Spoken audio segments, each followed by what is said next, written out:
Olá, começa agora o Espaço Livre. A tuberculose é a doença infecciosa que mais causa mortes. Em 2016, mais de 1,5 milhão de pessoas perderam a vida por causa dessa doença, segundo a Organização Mundial da Saúde. E para nos explicar um pouco sobre o assunto, recebemos hoje a presidente da Comissão de Tuberculose da Sociedade Paulista de Pneumologia e Tisiologia, Márcia Thelma Savioli. Obrigada pela presença, doutora. Eu agradeço o convite e é um imenso prazer poder falar sobre tuberculose. E, doutora, o que causa a tuberculose? A tuberculose é provocada por um bacilo, uma bactéria, foi descoberta em 1882. O agente etiológico é um bacilo aerógeno, onde ele está disperso no ar, através de um paciente que tossiu, riu e eliminou, portador de tuberculose. E esses bacilos dispersos no ar podem ser inalados por qualquer um que esteja do lado e, dessa forma, ser infectado e, eventualmente, venha a adoecer. E quais são os primeiros sinais da doença? Praticamente na totalidade dos pacientes, eles vão apresentar o mais importante, a tosse. Tanto é que a chamada na mídia é a tosse por mais de 3, 4 semanas. Persistentes, você deve procurar uma unidade de saúde ou o seu médico preferido. Mas sempre tem que ser levantado e saber que nós somos um país que, um dos países, inclusive, dá 80% de carga de tuberculose no mundo. A Organização Mundial da Saúde mapeou isso. Está em 22 países e nosso está entre o 15º e o 16º. Então, nós temos uma área muito grande de país, né? Não temos uma incidência tão alta, mas nós temos um número de casos bastante alto. E, dessa forma, o controle dos casos e do surgimento deles torna-se a todo dia um desafio. E, doutora, quanto tempo as pessoas demoram geralmente, né, para procurar um médico? Tem 2 fatores que eu acho que devem ser levados em consideração. Às vezes procuram rápido, mas o diagnóstico é muito tardio. É uma gripe, é um resfriado, é uma alergia e muitas vezes o paciente realmente ele retarda muito a sua ida ao médico. Então nós temos trabalhos feitos aqui na cidade de São Paulo que nós chegamos a ter pacientes que levam mais de 6 meses para ter o diagnóstico. Isso significa, se está atrasado, se está transmitindo. E isso, então, aquele foco, talvez já tenha gerado vários outros possíveis focos, sem dúvida. E quais são os riscos, né, da pessoa que demora para procurar um médico? A doença ela tem uma característica bastante interessante, é uma doença crônica. Então, nós podemos ter um paciente que fica 6 meses, 1 ano. É uma doença que acomete pacientes sadios na faixa de 20 a 40 anos, na maioria dos casos. São pacientes fortes que têm uma resistência e isso pode se tornar uma doença crônica que se mantém transmissível, mas se tiver algum fator agravante, fatores de imunossupressão, que foi um dos mais importantes, foi o surgimento da AIDS. Então, essa doença pode ser extremamente rápida, grave e com alto índice de mortalidade ainda. A senhora citou a questão da AIDS. A estatística mundial é de cerca, né, de 33 casos, mais ou menos, para cada 100 mil habitantes. Né? E o Plano Nacional pelo Fim da Tuberculose tem como objetivo reduzir, né, o número desses casos, esse número de casos aqui, não só no Brasil, né, no mundo inteiro. E a gente também teve no relatório mundial da tuberculose de 2017, mostrando que mais de 1,5 milhão de pessoas morreram por causa da doença, como eu falei na abertura do programa. Eles perderam a vida em 2016 e 347 mil pessoas também tinham a AIDS, né, doutora? Isso. Qual é a relação dessas doenças? A senhora já começou a falar, para quem tem AIDS é ainda pior, é mais grave? É mais grave. Acho que de maneira bastante ilustrativa, obviamente, para qualquer agente infeccioso, nós temos células no organismo que nos protegem e respondem com defesa. E o que acontece? Os portadores de HIV, o vírus HIV, ele acomete exatamente a célula que vai iniciar a defesa nossa quando tiver em contato com o bacilo da tuberculose.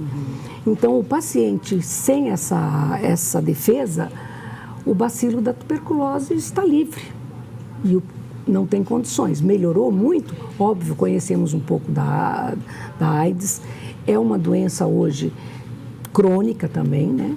Mas que a capacidade imunológica desse indivíduo está muito diminuído. Então, o número de mortes no paciente co-infectado é extremamente importante. Então, você citou aí a estratégia para o fim da tuberculose. Eu acho que vale a pena, sim, fazer isso, porque o movimento da Organização Mundial da Saúde, com metas para controle da tuberculose, ele, de uma certa forma, é respeitado em todos os países do mundo e cada um, obviamente, cada país com a sua particularidade. Então, ela se baseia em 3 pilares. Em primeiro, abordar o paciente de maneira adequada, rápida, um diagnóstico preciso e o medicamento certo. Segundo ponto, é abordar as pessoas com dificuldades, muitas vezes social. Nós temos população de risco, que não é difícil de todos, são os vulneráveis, né? Os privados de liberdade, isto é, são os presídios, né? Os moradores de rua, os pacientes institucionalizados, como tem aqui em São Paulo, é bastante interessante para trazer muito para nós essa informação, o que tem de albergue. O albergue, o indivíduo vai para a rua durante o dia e volta à noite para dormir. Então, são pessoas sem condições sociais adequadas que voltam para um lugar repetitivo, quer dizer, o contato repetitivo com o paciente, foco, transmitindo.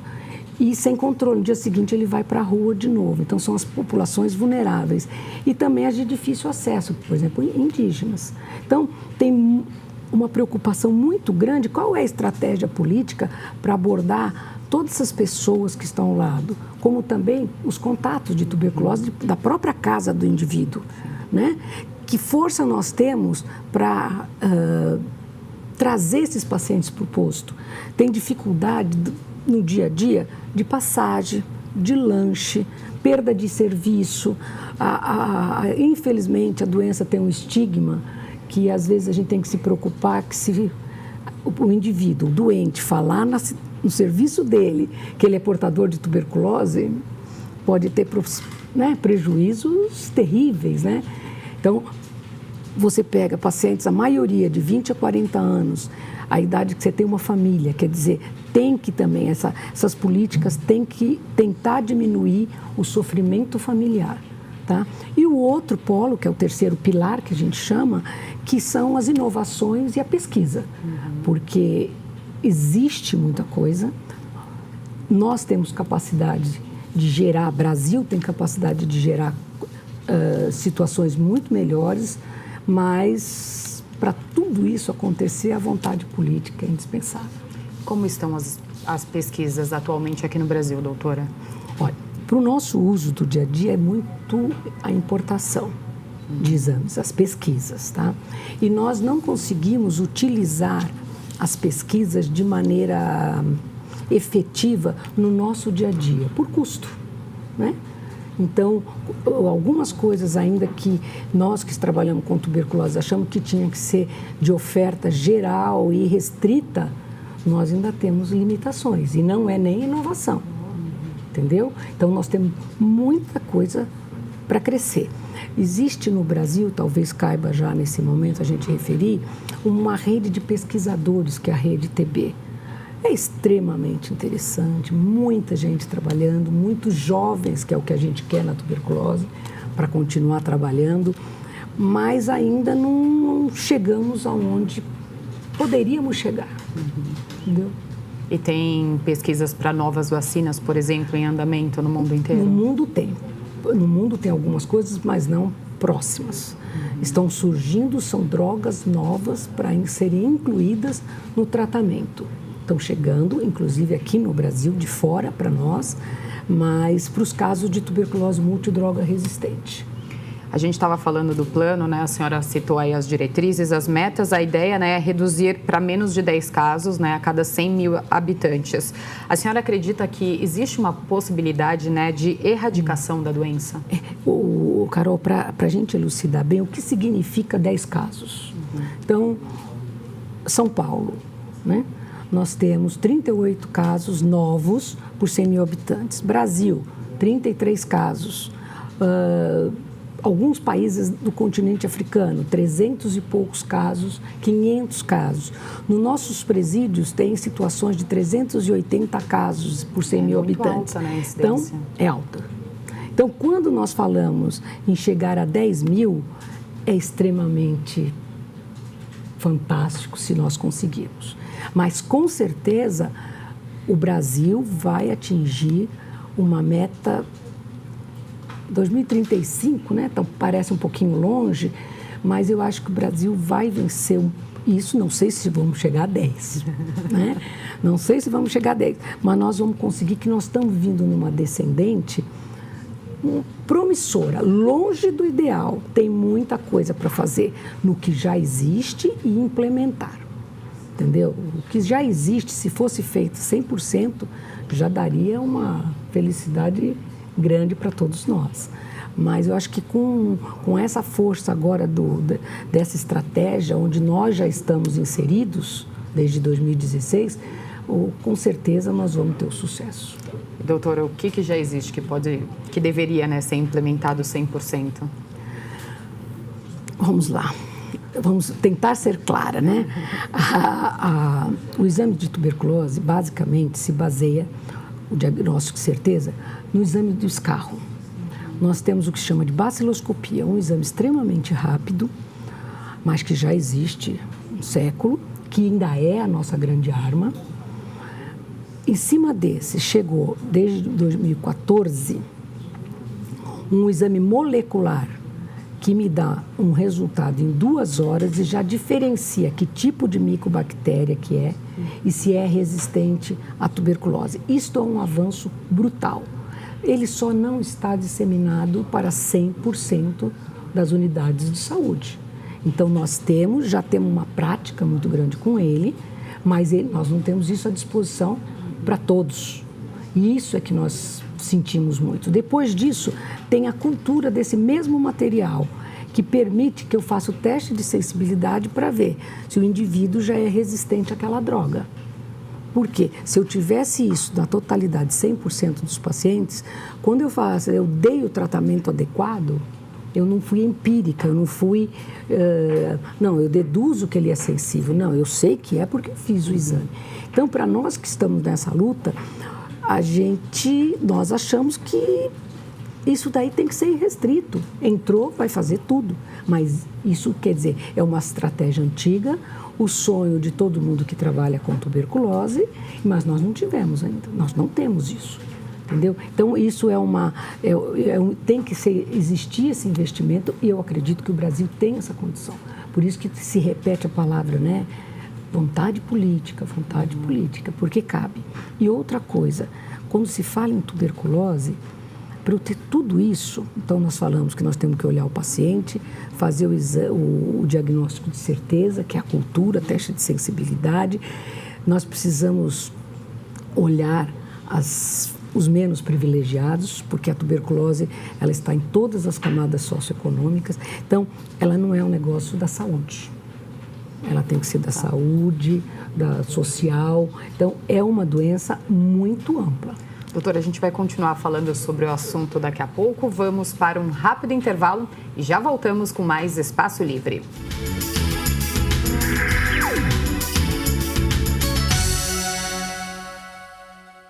Estamos de volta com o Espaço Livre. Nossa convidada é a presidente do Conselho de Tuberculose da Sociedade Paulista de Pneumologia e Tisiologia, a doutora Márcia Thelma Savioli. Doutora, quais são os órgãos, né, que a doença atinge? Qualquer um que você possa imaginar. Então, sistema nervoso central, olhos, coração, intestino, osso, rim. Só que 85% dos casos no paciente imunocompetente está no pulmão. Por isso, na realidade, geralmente, um tisiologista, ele é um pneumologista, né? E quando nós temos situações de imunossupressão, esse número cai de 85% pulmonar para 80% e sobe todos esses órgãos que podem ser acometidos. Quer dizer, qualquer lugar. Você pode ter pele também. Então, qualquer lugar pode ter tuberculose. E a doença atinge qualquer faixa etária? Ela atinge, sim, qualquer faixa etária. São as formas mais graves, são os dois extremos. Na criança que não formou a imunidade toda competente e no idoso, que nós estamos vivendo demais, né? Estamos vivendo bastante. Então, no idoso que começa a cair a competência, quer dizer, a senescência, também são formas mais graves. Além do que, a tuberculose, sempre que está associada com comorbidade, ela é um risco. Então, por exemplo, com a tuberculose, ela torna-se um risco maior ainda. E é onde a diabetes, por exemplo, ela é muito frequente no idoso. Então, é um fator de risco também. Agora, a enorme maioria, como eu já falei, está entre 20, 40, 50 anos. E a gente já falou um pouquinho da forma de contágio. Tem como evitar? Tem como evitar. Então, nós temos algumas formas de ver isso, né? Sabemos que a ventilação no ambiente dispersa aquelas partículas que o indivíduo com tuberculose tosse ou dá risada e elimina. O vento pode dispersar essas partículas. Outra coisa é o próprio sol. Ele tem poder de matar o bacilo. Então, o que a gente quer? Casas arejadas, o que já leva aquela parte do tabu, do conhecimento antigo, que todo mundo quer fechar a casa. E também nos nossos doentes que têm baixo nível socioeconômico, é nítido, é favela, é cortiço, é um ambiente mais do que propício para a manutenção do bacilo.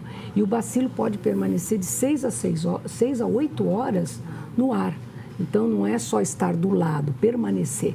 Os contatos que são solicitados, que venham à unidade de saúde, são os que ficam dentro de casa, né? Os que moram junto. E muitas vezes moram 10 pessoas num quarto de sala. Ou às vezes você quer fazer o limite da casa, moram 30 no quintal. Então, é bastante complexo. Então, isso é uma das coisas. Desnutrição, fator de risco. Então, você também tem outro problema aí. Como é que você vai tratar disso numa população nossa que, de uma certa forma, ainda é muito pobre? Muito falta de alimentação, falta de recurso. Então, a forma de evitar é o quê? É você diagnosticar muito rápido, tratar corretamente, fazer controle de quem está em volta e fortalecer tudo isso. Então, é o momento que a gente precisamos políticas inovadoras para que tire essa população de risco dessa situação. E, doutora, quais são os principais tratamentos, né? E quanto tempo eles duram? O tratamento da tuberculose, ele é feito hoje com 4 drogas. Considerando no Brasil que nós temos por volta de 5% de resistência, tuberculose multidroga resistente, nós, quando tratamos com essas 4 drogas, nós temos chance de 96% a 98% de sucesso. Vai curar quase todo mundo. O que acontece na prática durante 6 meses? O que acontece na prática? Quando nós conseguimos oferecer para o paciente tratamento diretamente observado, isso é, o paciente vai todo dia no posto tomar medicamento. Se ele aceitar isso como um zelo, a gente consegue, eu vou dar dados de São Paulo, que eu acho que pode ser transportado para todo mundo. Nós conseguimos 86%, quer dizer, eu falei que eu curava 96, 98%. Observando, eu chego só a 86. Se eu não fizer o TDO, eu bato em 70. Tratamento diretamente observado. E quando é um paciente com HIV, que ele tem vários fatores outros para abandono, chega a menos de 60. Então, nesse caminho que eu prometo cura, eu acredito na cura, eu perco muita gente que eu não curo. E que podem se tornar multidroga resistente, que aí a chance é muito menor de cura. Doutora, estima-se que mais ou menos 30%, né, da população mundial esteja infectada com a bactéria, mas nem todo mundo acaba desenvolvendo a doença. O bacilo, né, ele pode ficar incubado por quanto tempo? A vida inteira. O Brasil, por ser um país com muita tuberculose, teoricamente nós nos infectamos na infância. É o motivo do BCG. É considerado uma maneira de prevenir a tuberculose. O neném nasce, até 2 meses tem que estar vacinado aqui no Brasil. É uma obrigação dos pais e o controle disso. Por quê? Porque cedinho ele vai se expor ao bacilo. Então, depois disso, teoricamente, na época escolar, hoje creche, a gente pode se infectar e vai adoecer por este bacilo na fase adulta, inclusive, né? Então, o momento que eu me infecto pelo bacilo, eu posso adoecer, mas só 5% vai adoecer nos 2 primeiros anos, perdão. 2 primeiros anos. Depois, mais 5% no resto da vida. Então, nós temos uma população infectada, que pode adoecer a qualquer momento, mas pode ser hoje, como pode ser daqui a 20 anos. A senhora citou a vacina, né? A BCG, que ela deve ser tomada pelos bebês já. Essa vacina é tomada uma única vez ou tem uma nova dose? Não tem, ela vai desenvolver mais precocemente para o dia que ela tiver contato, ela já está apta e não ter as formas graves de tuberculose, que são drásticas. E, doutora, a senhora acredita que a tuberculose ainda é um tabu? Porque, por exemplo, se a gente tem uma família que tem uma pessoa que está com a doença, a gente tem mais 4 pessoas naquela família que provavelmente, né, estão ali com um bacilo guardadinho, às vezes incubado, mas não tem nenhum sintoma. Essa pessoa nunca vai querer fazer a tuberculose, não? Você acha que eu vou ter essa doença? A doença antiga, a pessoa não gosta de ir até o médico para fazer o exame para detectar, né? Não gosta e às vezes você diz, não, vai precisar tomar medicação para prevenir não desenvolver a tuberculose, porque a sua irmã ou seu pai está com tuberculose, mas como? Eu não sinto nada, vou tomar remédio 6 meses. E veja, se eu com um paciente doente, sintomático, eu tenho altas taxas de abandono, você já imaginou aquele doente que você diz, não, o senhor não tem nada, é só para prevenir? É muito difícil. Agora, existe uma coisa bastante interessante, Carol, que eu acho que tem que ser dito. Nós temos um programa de tuberculose que, se nós conseguíssemos cumprir a risca, a gente seria fantástico. O nosso Brasil seria muito melhor, entendeu?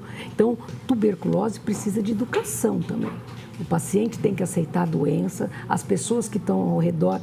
Tem um fato sempre curioso que eu me refiro, você conversa com o paciente e diz, olha, a transmissão é só via o ar, a senhora vai inalar o bacilo, então tem que ventilar a casa, não vai na colher, não vai...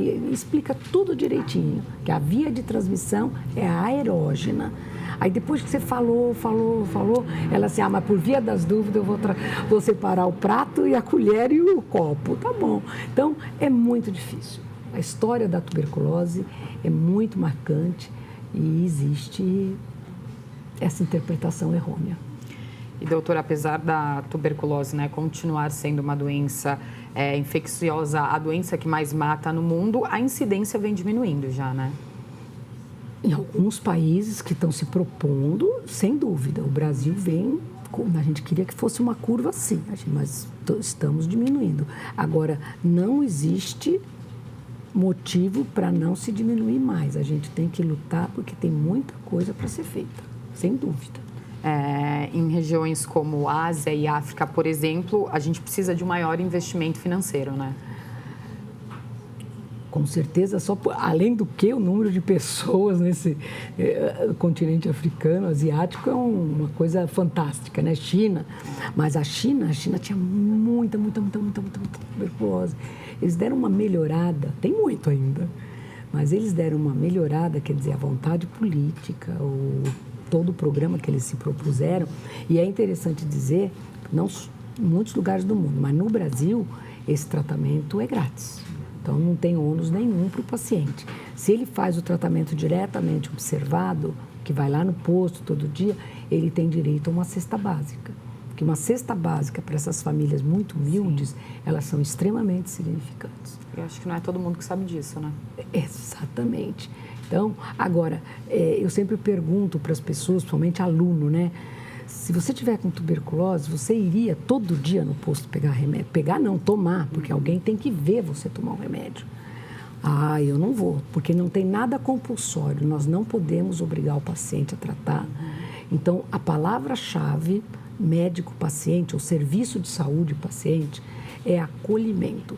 É um paciente que tem uma doença, mas ele tem um problema social, a enorme parte dele tem um problema social que você tem que se sensibilizar. Doutora, muito obrigada pela participação aqui no programa. Quer deixar algum contato? Pode ser o meu e-mail, mtgs@uol.com.br. Muito obrigada. Obrigada.